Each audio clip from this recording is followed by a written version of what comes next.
Time now for 1 full hour of nitro-fueled NHRA talk. It's The Straight Line, brought to you by O'Reilly Auto Parts. Now, your hosts, Marty Hough and 10-time NHRA winner Doug Herbert. You're listening to The Straight Line on drag racing at MRN.com. Thanks for being here for our 1 hour of horsepower. Appreciate you joining us. Jack Beckman makes it a very interesting time in Funny Car with his record-setting victory at Maple Grove. Chris McGaha earns a crucial win in Pro Stock, and Andrew Hines is 2 for 3 in the countdown. We're staged and set to launch another edition of The Straight Line. Wherever you may be across the country, around the world, it is The Straight Line on MRN.com, along with 4-time IHRA Top Fuel champion and 10-time NHRA National Event winner Doug Herbert. I am Marty Hough. And Doug, Maple Grove, one of the more interesting races we have seen all year long for a lot of different reasons. But the conditions there, really cold, really cool. And during the one qualifying session that they did get in was fairly damp and wet. Yep. So I'm going to ask you from two different sides of the fence.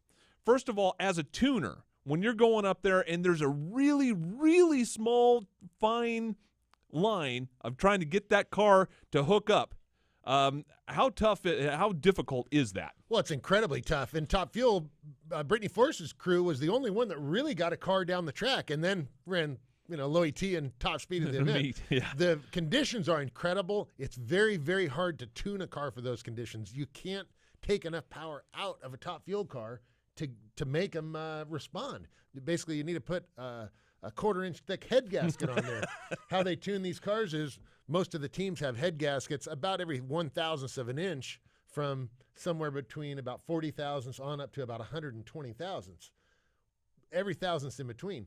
Well, when you get into conditions like they had at Maple Grove this weekend, you don't have anything to tune for. So you start having to slow the blower down. You start having to do other tuning methods basically to detune the car because you don't need that much power. Right. But at the same time, the track is usually really, really good because there's no sun on the track. It's nice and cool. It's very sticky, but your clutch tune-up, everything in a Top Fuel car is variable depending upon how does the engine run. It changes the fuel system. It changes the way the clutch works because the clutch is all centrifugal and works off RPM. It's pretty complicated. So being a crew chief, I guarantee you they were pulling their hair out. Being a driver, you tell yourself, I'm going to go up here. This car is going to win the race. I've got to be a machine driving the car, and you don't think about anything else. If the car smokes the tires, you instinctively do what you have to do.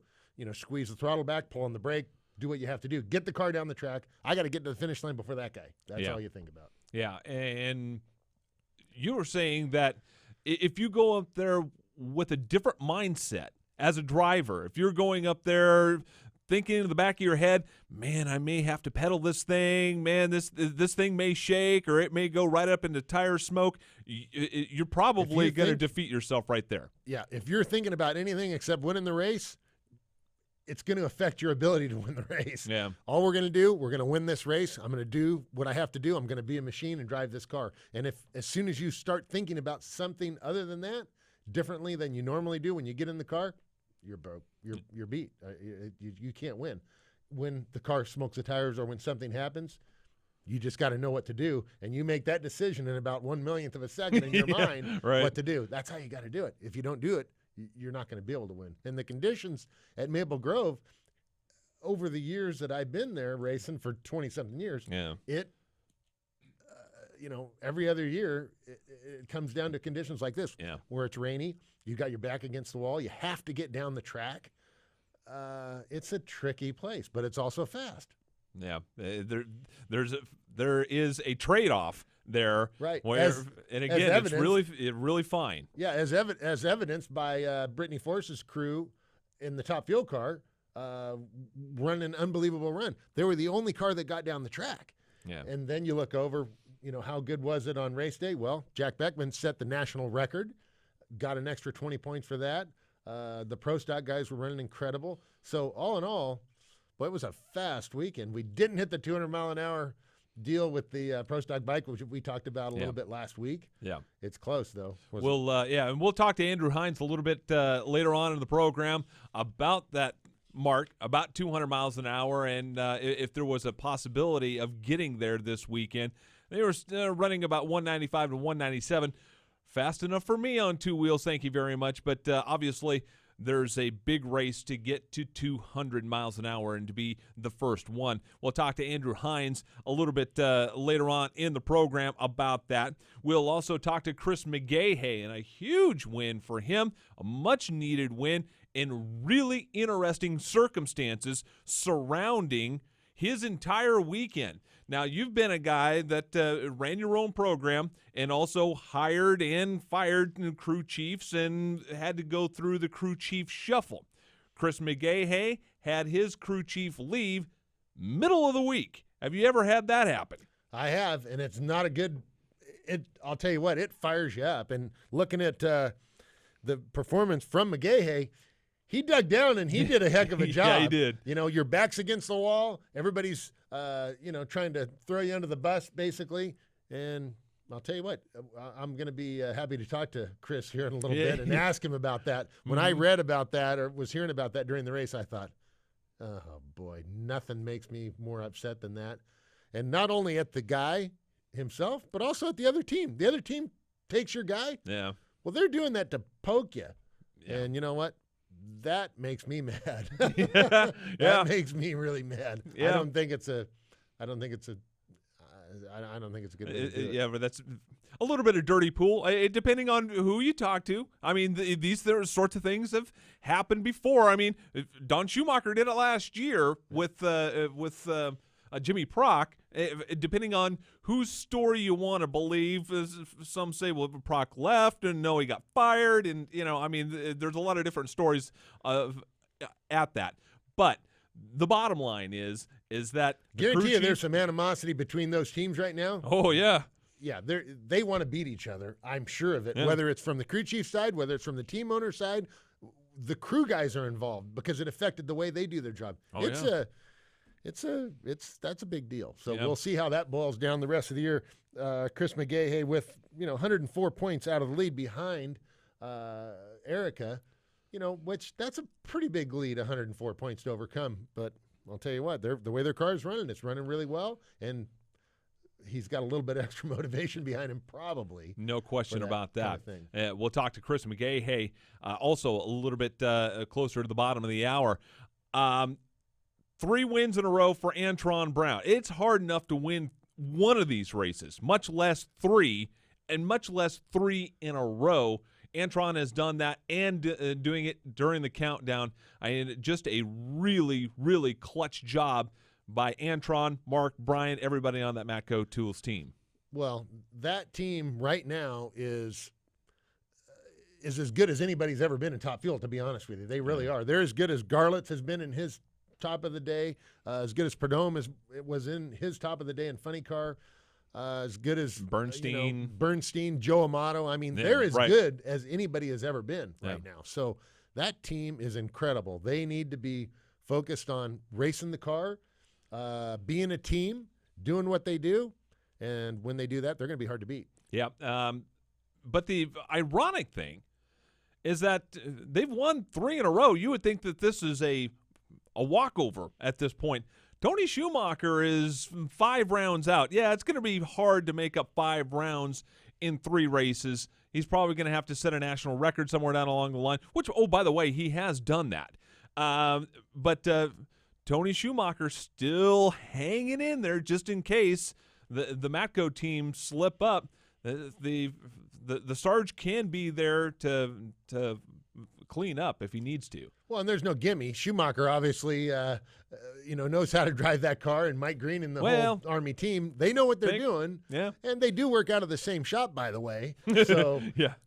It is amazing, though, when you look at the points in Funny Car and Top Fuel and Don Schumacher Racing, boy, they're kind of got a run of the field. Yeah. I mean, it is tough. And not to say, Del Warsham's still leading in the Funny Car points with the Team Coletta car. Yeah. So they're, right there. And John Force is no slouch, so you can't, put him away. He's not done and cooked. But I'll tell you what, I would have a hard time betting against Schumacher's teams right now. There is no question about that, because after Antron and Tony Schumacher, Brittany Force 194 back, and it's just going to be who's racing for third. But a very impressive countdown so far for the Monster Energy team and John Force Racing. When you're thinking about John Force Racing, you're thinking about the funny cars. Right now, the best performing car out there is the Dragster. Yeah, right. One funny car's not even in the countdown. And so you've got right. Brittany actually doing a really good job. I mean, she kind of almost struggled a little bit really getting into the countdown, but now it seems like, gosh, they're doing pretty darn good. Yep. I'm pretty impressed. Yeah, I am too. And I don't think we've heard the last out of the Monster Energy Dragster for the rest of the countdown. When we return, we will talk to the driver of the Infinite Hero Dodge Funny Car for Don Schumacher Racing. Jack Beckman joins us next. This is The Straight Line. More right after this.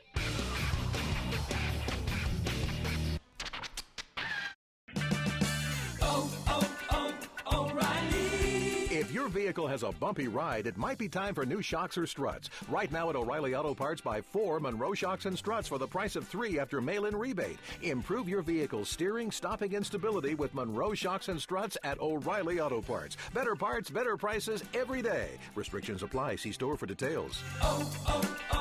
O'Reilly Auto Parts. Winning doesn't start in the home stretch, it starts at home. That's why Freightliner Trucks, the official hauler of NASCAR, is proud to be headquartered right here in the Carolinas. We employ thousands of talented people locally to keep our plants and facilities in North and South Carolina running smoothly. We build more than trucks. With jobs and outreach efforts, we're building communities. For more information, visit FreightlinerTrucks.com. Freightliner Trucks, a division of Daimler Trucks North America. Freightliner Trucks. Run smart. You're listening to The Straight Line, brought to you by O'Reilly Auto Parts with Marty Hough and Doug Herbert. Well, when you talk about records and you talk about funny car, Jack Beckman is the guy that has been first and top of mind all season long, and he got it done again at Reading, Pennsylvania, and Maple Grove Raceway, and he's also the winner this weekend in the funny car class. He is the driver of the Infinite Hero Dodge Funny Car. Jack Beckman joins us. Jack, thanks for joining us. Just talk about the challenging weekend that it was this weekend at Maple Grove. First off, it never gets old talking to you guys. I'm telling you, 7 times this year. It was 2.5 years. You guys wouldn't answer my call. Of course, I'm That's kidding, not true. I'm kidding. Yeah, Maple Grove. I think I said it on the TV interview. I've been going to the drag races since '73 or '74, and I can't recall such an ugly qualifying format ever. We got one session. 3 dragsters made it down the track with representative runs, and one of them took out a cone, Terry McMillan, and didn't even qualify, and there were only 16 cars there. Wow. Funny cars, 2 of them didn't even cross the finish line and did qualify, and only one of them made a representative run. I went a 5:44 and got a bonus point for being third. I think John Force went 9:59 and was a top half car. I mean, it was awful, but it wasn't awful because the track was terrible. Right. It certainly wasn't NHRA's fault that the weather was what it was. It was awful because it gave us conditions that we just had nothing for data to fall back on. We have run on tracks slightly colder than that once before, but not under those weather conditions. We literally were taking a stab at it, and Robert Height was the only stab that stuck to that racetrack and qualified. You know, Jack, thinking about this, you go back through history, there's not a lot of times when a guy can talk about going to a race, setting low ET, setting the national record, winning the race, and doing all these things. And we've been talking to you this year, I guess, a couple times where you've already done this. This doesn't get old, though, right?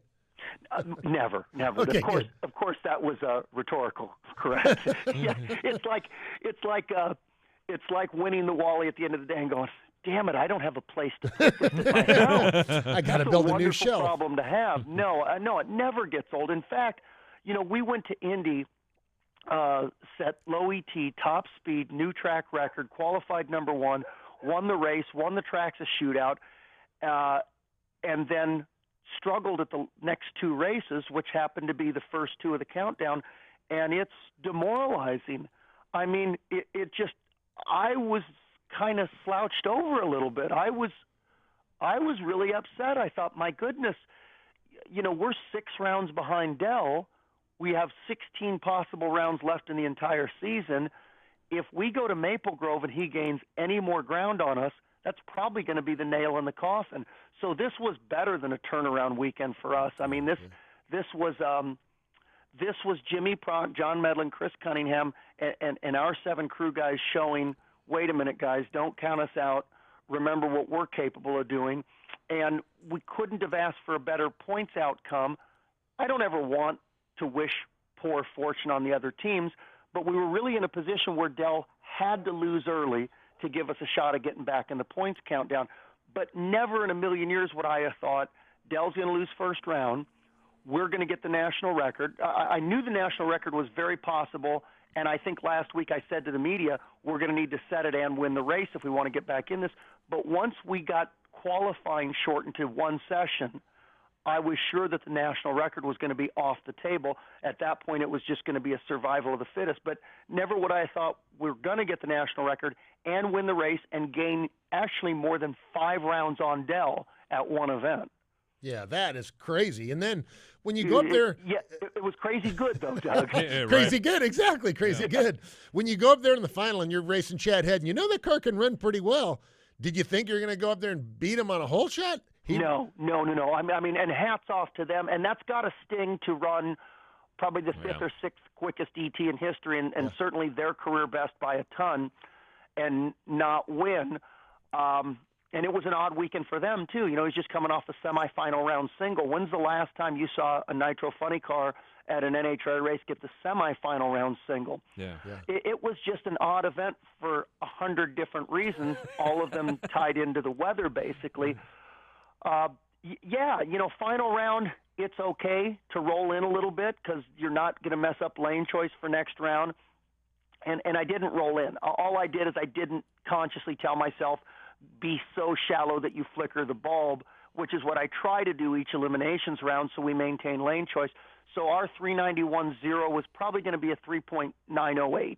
I don't think I was in more than a quarter of an inch.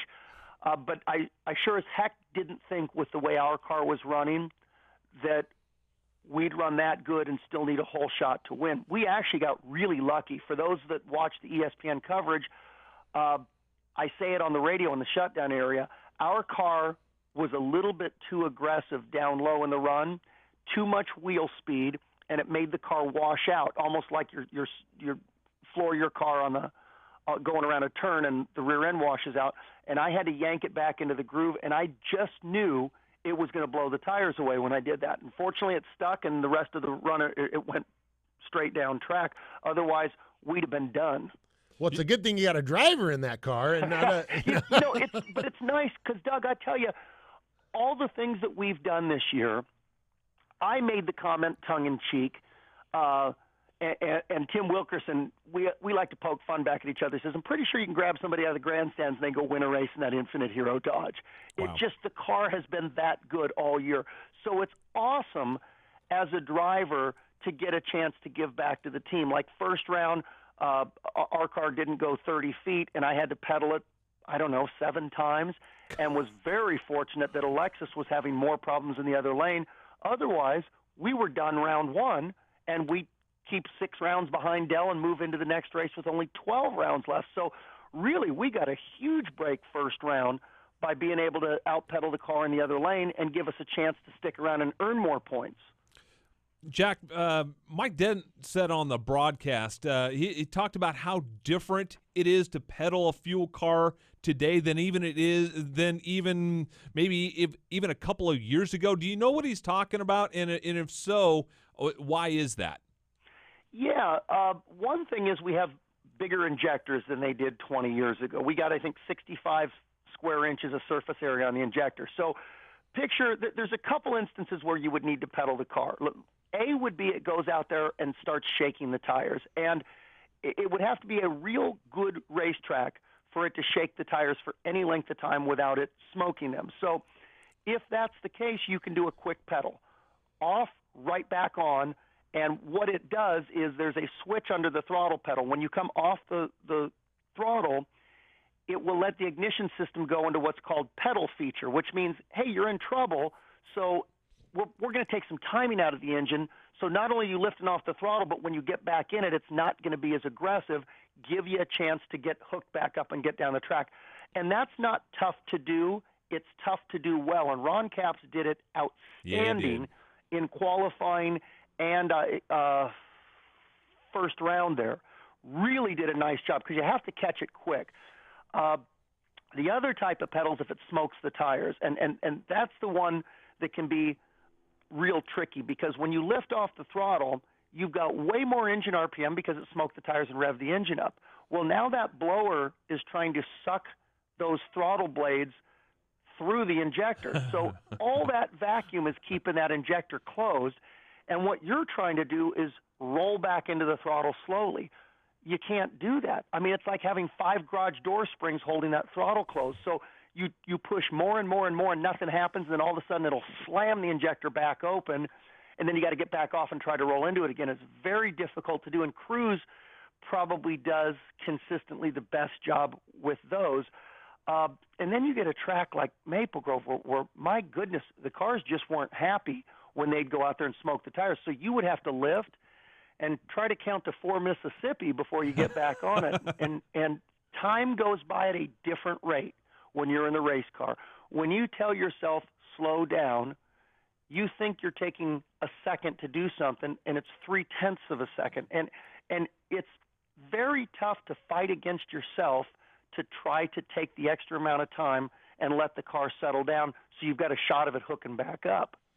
Well, exactly. That makes the most sense. And it used to be in my car. I had like a little piece of basically like a heel stop down where I could kind of push my heel against it and then use my ankle on the throttle. And I'm guessing some guys still have that, but in a funny car that'd be harder because you're kind of sitting up a little straighter up than you are in a dragster too. Well, plus most of us don't have legs as strong as yours guys. You're forgetting that. And maybe the biggest reason that it's tougher today's cars versus 25 years ago is the bigger injectors, and the superchargers are so much better. So they're pulling so much more air. They're trying to pull it through that closed injector, and it's just like a vacuum cleaner holding a door closed. Yeah, right. Jack, is it safe to assume that everyone has, or most everyone has figured out Jimmy's trick by this time, or the combination Marty, really? I think it's so funny because it's the worst kept secret in motorsports. But I wasn't going to be that guy who let it out. Well, Mike Dunn was that guy. He said on the ESPN coverage, we swept the headers back, and the reality is, Cruz did it 3 years before us. So shame on the rest of us. The joke's on us from Cruz. I noticed earlier this year that Wilkerson had put a set on his car, and I went back and told Chris Cunningham and Jimmy Prock, and they said, yeah, Cruz has had him on for a couple years. Well, what one funny card had been making everybody else look silly for the first half of the track the last 3 years? Cruz Pedregon. But I think the rest of us had too much pride to assume it was something that simple. And I got to tell you, if you would have asked me, laying the headers back another 7 degrees or whatever we did, what do you think that would be worth performance-wise? I'd have thought maybe 1/100 and a half. I think it's more like 400ths, maybe half a tenth. It's huge. It does some unique things to the car other than just vectoring the thrust towards pushing the car down track, which that must be a stupid amount of thrust coming out of those pipes that it makes that big a difference. Yeah. But, it's interesting. Dell told me at Indy, he said, we videoed your car and watched it and watched it and watched it and watched it. And we couldn't figure out why your slick profile, the rear tires, why did it look different than the rest of ours for the first 50 feet? Because that's where our car was killing everybody's, was down low. And once you make it accelerate faster down low, That's freed up wheel speed. It makes it quicker the entire run. And he said, and it finally dawned on us.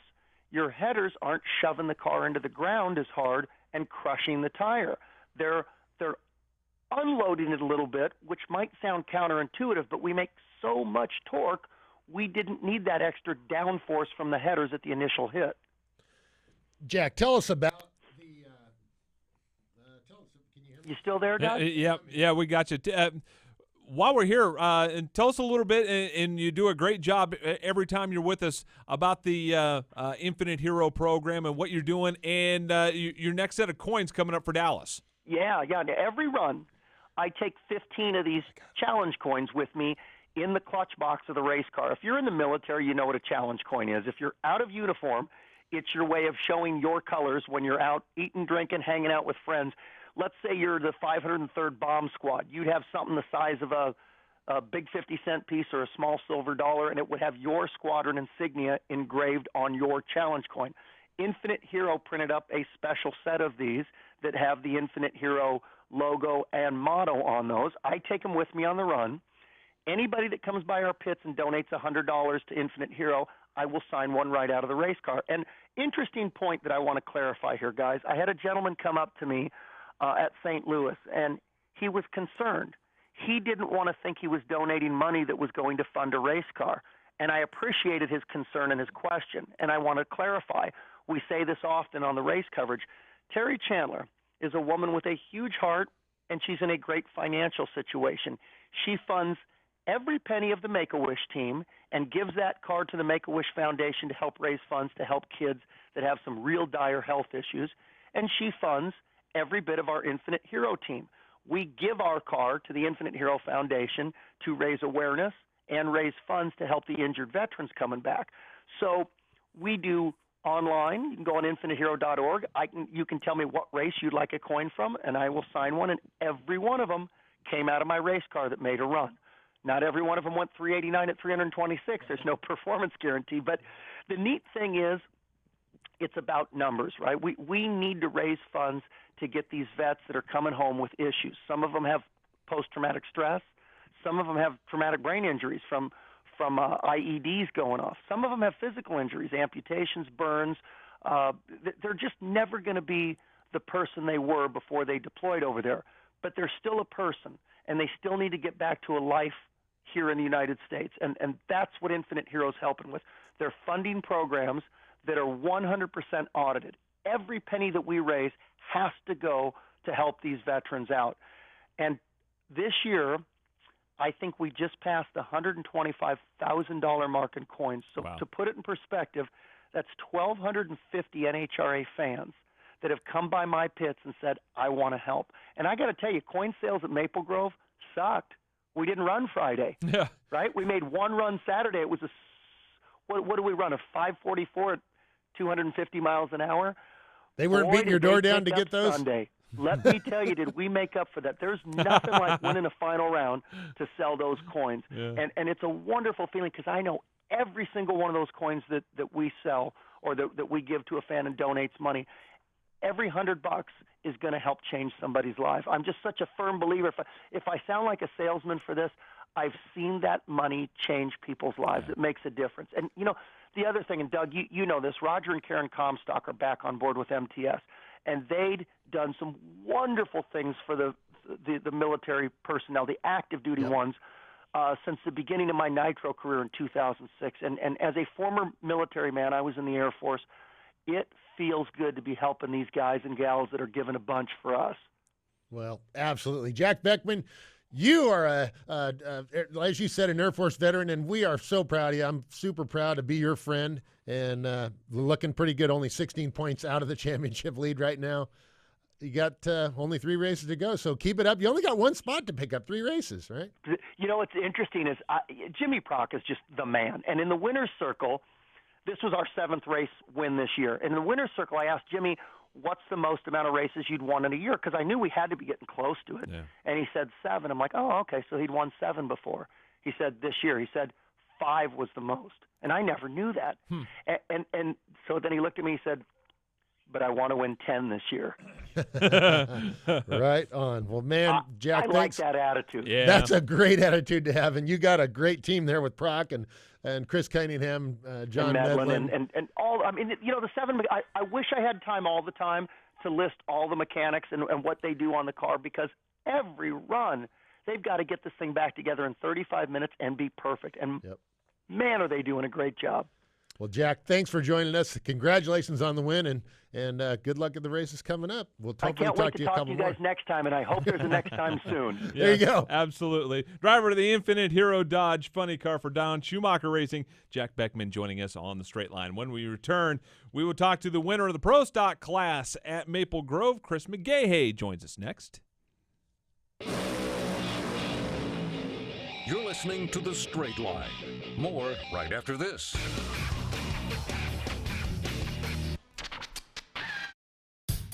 Dale Jr. here. I wear Wrangler Advanced Comfort jeans for any occasion. With new styles and great fits, you'll look good and feel comfortable anytime, anywhere. Wrangler Advanced Comfort jeans are built with a U-shaped construction, so they give you more room where you need it. And their 4-way flex technology moves with you for all-day comfort. In the garage or out and about, Wrangler knows the ins and outs of comfort.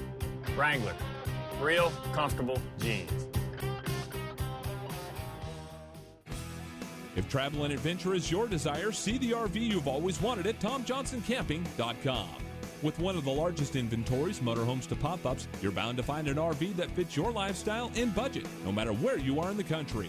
There's also thousands of parts and accessories available by shopping online or at our 2 locations, in the Blue Ridge Mountains and by Charlotte Motor Speedway. So whether you're touring the country or out for a weekend trip, discover your next RV at TomJohnsonCamping.com. It's The Straight Line, brought to you by O'Reilly Auto Parts. Here's more with Marty Hough and Doug Herbert. Well, we've been talking all show about how it was a really interesting race this weekend up at Maple Grove. There's probably nobody that had a more interesting week and weekend than the winner of the Pro Stock class, driver of the Harlow Salmon Chevy Camaro. Chris McGaha joins us. First of all, Chris, thanks for joining us. Congratulations on the win. And first of all, let's talk about the drama before you even got to Maple Grove that involved your crew chief. Yeah, how you guys doing today? Good, Chris. Yeah, we did have some drama. That is the least to say. It's still still trying to sink in at this point. It all went down almost a week ago, and then you go out there and you win the race, and you think that's exactly what you wanted to do when it all went down. So, man, if we could just win, it would make such an interesting deal. And NHRA had told us Pro Stock had gotten boring and everything else, and I guess we've created our own drama over here to make it exciting for everybody. Well, going into the race with with making a crew chief change at the last second, did you have confidence in everything that you had, and not only your ability, but the team and new crew chief coming in to be able to go out there and pull off a win and in a great fashion like you did? Yeah, my team before, that whole entire deal happened, I had always said my team was strong. Everybody on that team, and when Lump was there, he had good intentions there and lots of talent. And then Mike Stryker, he does the back half, and he, like I said, he could be a crew chief in his own right. And the whole team there was strong. So when this guy left, you bring in experience now with Tommy Udd. That's what I felt like I was getting there. I was getting talent and I was getting experience. And bringing in him, it says a lot for him to be able to walk in and just basically open a book 2 days before you're fixing to try to run at a national event, never make a run with these guys, and can adapt to our program that fast. So, yes, our team was strong, but then we brought in a strong individual with Tommy to help aid and go back to being a strong team and continue on. Chris, you mentioned during the TV broadcast that you'd heard rumblings of maybe Brian Self, or Lump as he's known. was maybe thinking about leaving, going somewhere else, and there were some talks between you and him going back and forth, but obviously it was on your radar screen that might happen. Were you developing a bit of a short list of crew chiefs that may be able to jump in if you needed one? Because obviously you got a hold of Tommy Utt, and it worked out pretty good. Yeah, I've crew chiefed my own car before, and had always talked that if Lump left or we parted ways, that I would do it myself, and still was contemplating on doing it myself, and just I just kind of thought, you know what, I'd seen Tommy. I mean, Tommy's been out there a while, and I've seen what he did over there at Cagnazzi's and with Dave Conley and Erica and all of them, and I thought, you cannot go wrong having a guy like that on your team at this point. I thought, I didn't, and that's what's bad. I knew he wasn't like 100% available, but because I knew Joey Gross was a part-time racer, and he told us that up front. So I'm glad we got all that laid out on the table, so nobody felt like they were backstabbing or taking their crew chief. And Tommy's actually going to probably co-crew chief 2 cars there. He's going to do 2 at probably Las Vegas and the World Finals with Joey out there as well. Hey, Chris, when you got your first win earlier this year, did you kind of think that they'd be rolling along and you'd have your 3rd win now and be 3rd in points, and 5 rounds out of the lead is not an insurmountable lead with 3 races left to go. You got your work cut out for you, but you put yourself in a pretty good position with this win. Yeah, I feel like we're still in a pretty good position. I mean, like Jim Carrey said in Dumb and Dumber, so you're saying there's a chance. that's what it is. You're saying there's a chance. So yeah, it's still a pretty big feat at this point. After we left, went into 2, and then we struggled at Brainerd, and we went to the semis and ended up breaking a clutch, and then that's when I really feel like some things kind of started getting deterred somewhere along right in there, and ran horrible at Indy. And when we left Indy going into Charlotte, I still had a lot of confidence, but I also had a lot of, okay, where are we going? I have a lot of doubts here right now. I know we still have everything we need, but you can tell courses are getting veered off here at this point. And then we didn't run as good as we needed to at Charlotte. And then, if I look back on St. Louis, we had the incident of almost crossing the center line in the first round. And I have a feeling I'm going to wake up one day, and that's going to be the one round I needed. That's going to be the one I'm going to say that's the round I needed right there. But if that's what it comes down to, that's what it comes down to. But it's still able to happen at this point. You always need a little bit of luck when you win one of these things. And second round for you was your saving grace. Jonathan Gray goes red. You get out there and get all sorts of squirrely. Did you know, first of all, that he had went red and you were okay to push into clutch? And looking back on it, do you know what happened? Yeah. A lot of people talked about how good I drove. Well, all y'all saw was the reaction time. You didn't see the horribleness after the clutch got let out. And that's what happened in that round, was some of that horribleness. I completely botched that deal. It was it was completely a horrible run on my behalf. Well, I've been pulling it out of low too early, and I did really bad there.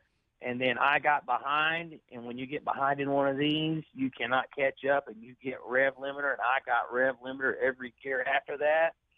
And I just happened to put it in one gear and noticed the wind light was on. And that might have distracted me, too, on one of the last gears, because I said, okay, the wind light's on. I've done messed this run up. There's no way I'm going to get lane choice. I've probably already broke a valve spring or even hurt this engine because of this. I probably should quit now, and that's when I quit.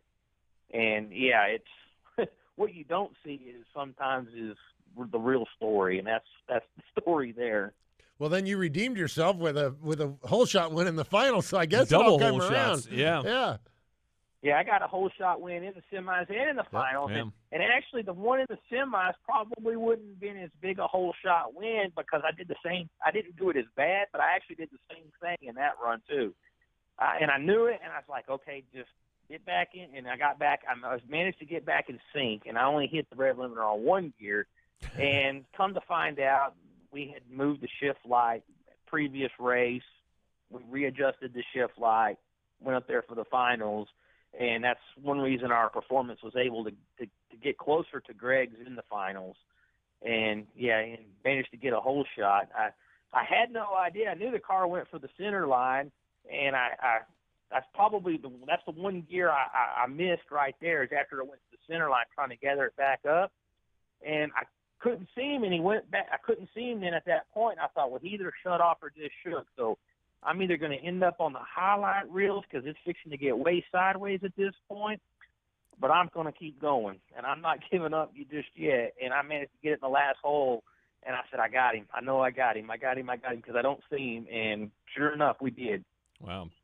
As close as you come to a home race coming up for you in about 10 days, talk about headed to Dallas. Yeah, it would be real nice to do what we did back there in the summer and double up. I would love to win Dallas. Win Dallas would be about like winning the U.S. Nationals almost. That would be the ultimate. I showed up at Dallas with my dad the day it opened, way back in 1986. I can prove I was there because anybody that was there knows you had to sit out in line because they lost the key to the gate and they couldn't open the keys. They couldn't find the keys to open the gate. So I was there, and it just so happens I can remember, too, a particular really good pro stock team from Texas ended up driving up the middle of the track to help them find the keys, and that was Rare Morrison. Yeah. So I was there the day that they started racing at that place. So to win that one would be really neat at this point. Well, you going to have a bunch of hometown crowd there? You got to buy a bunch of tickets? Is that how it works? You know, you have a race car, everybody expects you to get free tickets, right? Oh, yeah. I've had people been telling us for months they were coming to that race. I even rent the pit space so I can have the hospitality just like the top fuel guys do, just because I have that many people come. It's a big deal. Good deal. Well, Chris, congratulations on your win over there at the Reading, Pennsylvania race last weekend. Good job. 104 points out of the lead. Harlow Salmon, Chevy Camaro looking good going into the final three races. I appreciate it, guys. Thank you. Driver of the Harlow Salmon, Chevy Camaro, Chris McGaha, three-time winner this year. And like Doug usually says, when you win your first one, those wins start to get a little bit easier, or at least you've kind of figured those things out. And it looks like Chris McGaha has really figured these things out and how to win races. Well, I'm impressed with bouncing back from having a crew chief change on Wednesday and going out there and winning the race. That's tough. So for Chris McGaha and his team to go out there and pull off a win like that, you know, big congratulations to them. That was a tough win. And no question about that. And also beating the guy that's right ahead of him, Greg Anderson. McGaha right now, third in points. Anderson second in points. Keeps him 20, or actually that's a 40-point swing right there, because if Anderson gets another win, that's big, and it separates them even more. So there was a lot of great things happen out of that win at Maple Grove, and three more to go for the Pro Stock Championship. When we return, speaking of Pro Stock, we'll talk Pro Stock bikes coming up, and the winner at Maple Grove is right around the corner. Andrew Hines will join us next. This is The Straight Line. More right after this.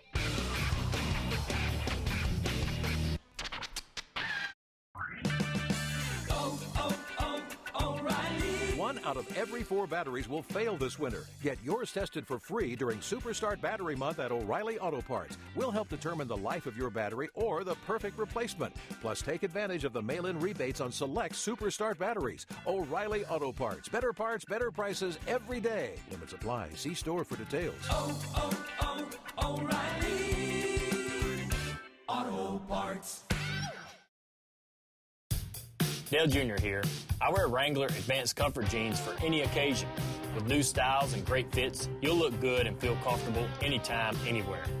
Wrangler Advanced Comfort jeans are built with a U-shaped construction, so they give you more room where you need it. And their four-way flex technology moves with you for all-day comfort. In the garage or out and about, Wrangler knows the ins and outs of comfort. Wrangler, real comfortable jeans.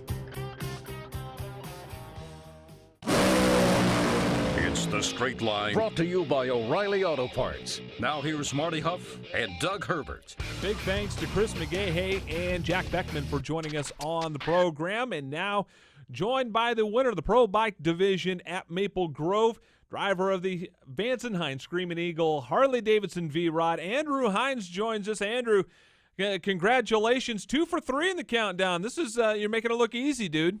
It's not easy, believe me, but we were able to get away with a couple of wins so far in the countdown. So it's been good so far. Well, 4-time and defending champion with your third win, coming up of the year, and you're kind of getting hot and making things happen at the exact right time. Good timing. Yeah, absolutely good timing. You trade a lot of wins in the preseason for wins in the countdown. Believe me, you guys know that. A lot of people talk about it, but to actually be able to knock out 2 of the first 3 is pretty good. I got a good V-Rod right now. It's running strong, and it's been a lot easier to ride recently, and been putting up better numbers because of it. So that win in Reading this past weekend was pretty sweet.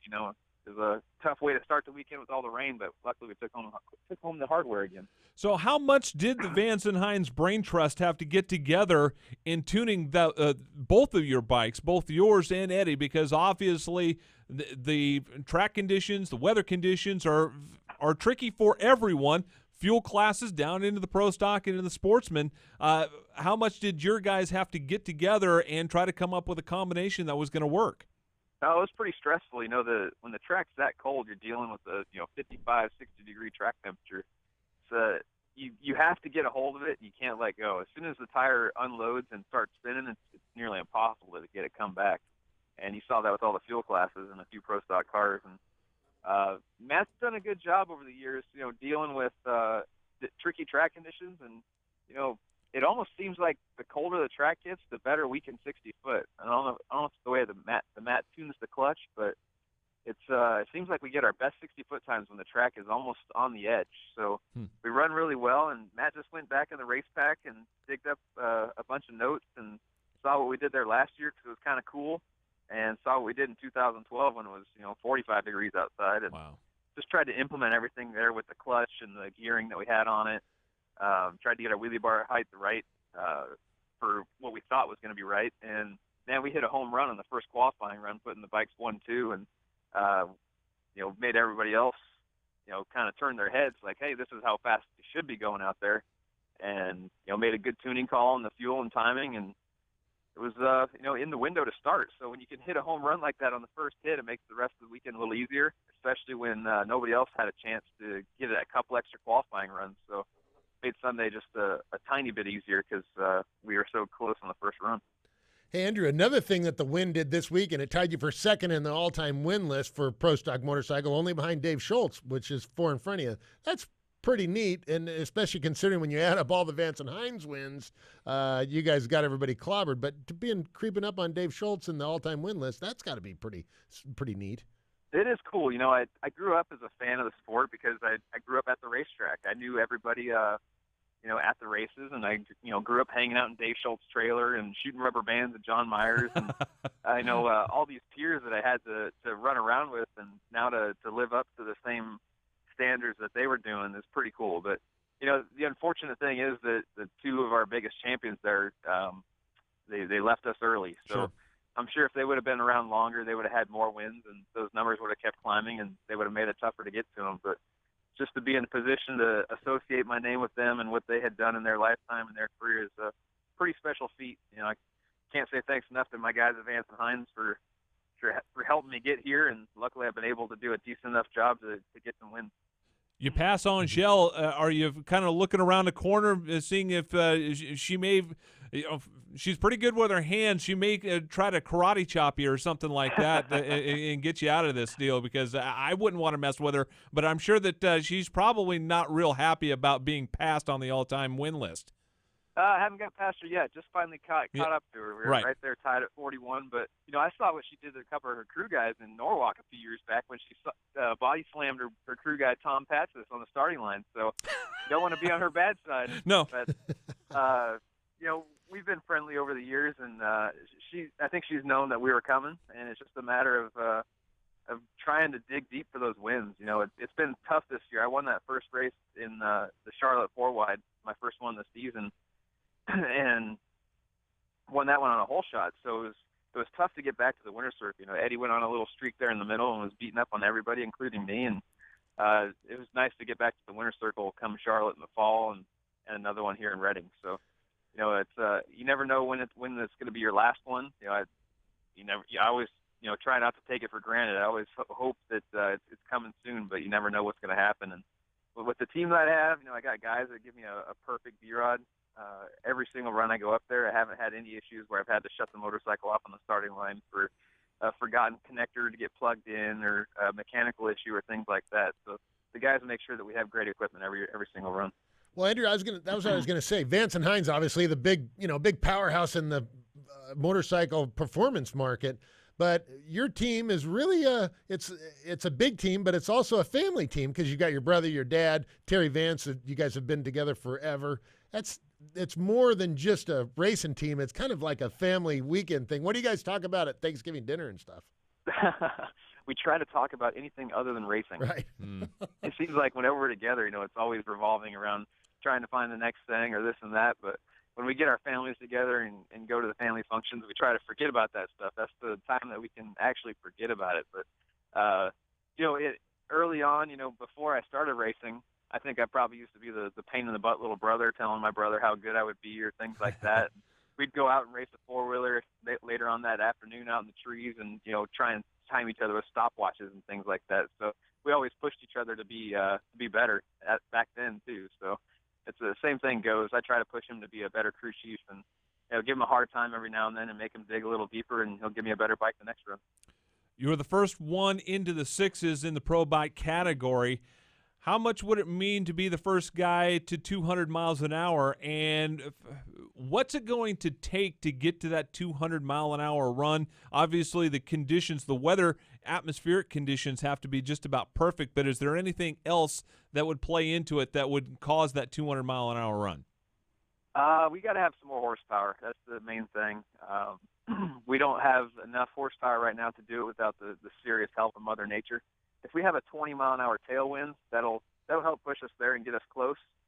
We had that last year in Englishtown when I went 199.2, and I think the barometer was pegged. It was like 30.20, and 50 degrees outside and a tailwind, and all the things were lining up to be perfect for it, and just missed it by 3/4 of a mile an hour. So we're still probably in the neighborhood of 20 horsepower away to do it, naturally on every run. And that's a lot of years of development, believe me. This year, I think from what we had at the end of last season until now, I've only picked up about 4 or 5 horsepower. So it's going to take a little while, and it's gonna happen eventually. People are going to push the envelope and keep refining these V-twins and 4-cylinders to the point where they're pretty volatile. So we're pushing away. We got new stuff in the works all the time. I always tell you guys that whenever we're working on it, but it's always the truth. Got stuff planned 3-4 months out, and hopefully we'll roll something out for next year. I don't think we'll have the weather here this year to knock out a 200. Pomona would probably be our only chance because it's a downhill racetrack, and every now and then a tailwind will kick up. But might see some high 198s, 199s there, and we'll see what next year holds for 2016. Real quick, how much are you working with Eddie during the countdown? Obviously, you guys are working together to try to win a championship, but ultimately you want to win a championship. Eddie wants to win a championship. So how much are the two bikes combining data, or are you working separately? No, we work together all the time. I'm heavily involved in the fuel and timing tune-ups for each pass. Since I do all the dyno work here at our shop, we kind of monitor the weather and see what's going on and make the appropriate changes for both motorcycles. It's not just one side of the team and another side of the team. We learn from each other each and every run, and make a change to this one, make a change to that one, and if I go up on the fuel and he goes down, we'll see which one runs better, and we'll make the appropriate changes. we built him a new set of wheelie bars for this week because his bike wasn't 60 foot and too good the last few races, and knocked those out with our some help from the guys in the shop on Tuesday, and put a brand new set of wheelie bars on his bike, and just kind of copied dimensions off my bike and got the geometry close. And boom, he went out there and qualified number 1 with a brand new set. So that's a pretty good deal. And we have an assortment of tires we use between the two of us, and we have 4 spare wheels in the truck. So if he needs to borrow a tire, if I need to borrow a tire, we'll swap tires back and forth. And we work together to make sure that we get our V-rods up front. We don't just want one; we want both there. Well, Andrew, congratulations, winner of the Reading, Pennsylvania race this past weekend, and driver of the Vance and Hines Screaming Eagle Harley. Good luck for the last 3 races, man. You're in the driver's seat. Make her happen now. Yeah, we just got to knock down a few more rounds. So we're running out of rounds till the end of the year. So 4 or 5 round lead right now. Just need to get one more race down the road and see what happens. Yep. Defending champion and points leader right now in the pro bike category. That is Andrew Hines, driver of the Vance and Hines Screaming Eagle Harley Davidson V-Rod. When we return, we will wrap up another great edition of The Straight Line. You're listening to The Straight Line. More right after this. The road to victory lane isn't just for drivers anymore. Introducing the official daily fantasy game of NASCAR at DraftKings.com, America's favorite daily fantasy sports site. Just pick a team of 5 drivers and stay under the salary cap. Outscore your opponents and win. Hurry to DraftKings.com now and use promo code COAST to play for free. You could win part of the $1 billion in prizes being awarded this year. Enter COAST to play for free now at DraftKings.com. That's DraftKings.com. For a professional option of moving your trucks and heavy equipment safely, effectively, and on time, you can count on Housby Transport. We serve nationwide and global industry-leading companies through a network of experienced carriers. We provide both drive-away and hauling service, regardless of equipment size. We handle all permitting, making your transport and logistics job that much easier. For more information or to request a quote, contact us today at housby.com. Listening to The Straight Line, brought to you by O'Reilly Auto Parts with Marty Hough and Doug Herbert. Thanks for being here on The Straight Line on MRN.com. Coming up next week, we will talk to the crew chief of the Mac Tools dragster for Coletta Motorsports, Jim Oberhofer, has a new book coming out, and so we want to talk to him about that. Doug, you've known Jimmo for forever, and just one of the great guys, and a great book coming out, just kind of talking about his life challenges, not only in racing but in life. Yeah, big challenge just to work for Connie Coletta. Well, there's that. For one thing, but then he was there with Scott, working with Dick LaHaye through Scott's accident at Englishtown where Scott lost his life, with his wife Tammy, losing a battle to cancer. Jimmo's a neat guy. He's a good individual. I'm excited to read the book. Mimi and I went out to dinner with Jimmo here a few weeks ago when we had a brakes class up in Detroit. Yeah. Had a chance to go out with Jimmo and talk to him a little bit, and I'm excited about the book.